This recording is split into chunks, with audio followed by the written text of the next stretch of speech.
In today's video, I'm going to teach you how to use Close.com for real estate.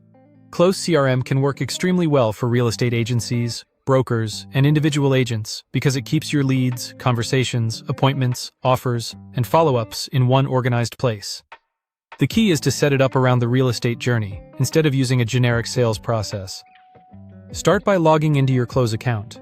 Before building the pipeline itself, take a moment to customize your lead fields so they match the information you actually need in real estate. For buyers, create fields like budget, preferred location, number of bedrooms and bathrooms, property type, whether they are mortgage approved, loan amount, and desired move-in date. For sellers, add fields such as property address, asking price, current mortgage balance, listing expiration, and property condition. You'll also want some general fields, including lead source, assigned agent, referral partner, priority, and last contact date. These fields give your team better visibility and make follow-up much more consistent.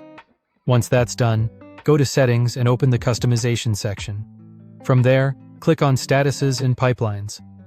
This is where you'll create the workflow that reflects your real estate process. Now create a new pipeline. Rename it to Real Estate Pipeline, then click Save. At this point, you're ready to define each stage your leads will move through. Begin by adding a new lead stage. This is for fresh inquiries that have just entered your system and still need initial contact. Next, add a qualified stage. Use this for leads that have been reviewed and confirmed as serious buyers or sellers. Then add property tour scheduled. This stage helps track leads who are actively moving forward and have a showing or tour booked. After that, create property tour completed, which marks that the visit has already happened and the lead is ready for the next conversation.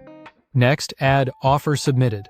This stage is useful for tracking buyers who have officially taken action. Then create Negotiation, where terms, pricing, or contingencies are being discussed. After that, add Under Contract for deals that have been accepted and are now progressing toward closing. Create a Closed Won stage for successful transactions that have fully closed. Finally, add a closed stage to represent opportunities that are no longer active. This keeps every transaction moving through a predictable process and helps keep your reporting accurate, especially when each stage has clear criteria for when a lead should move forward. Once your pipeline is built this way, Close becomes much more aligned with the way real estate actually works, making it easier to manage relationships, stay organized, and keep deals moving. Thank you for watching, and subscribe for more.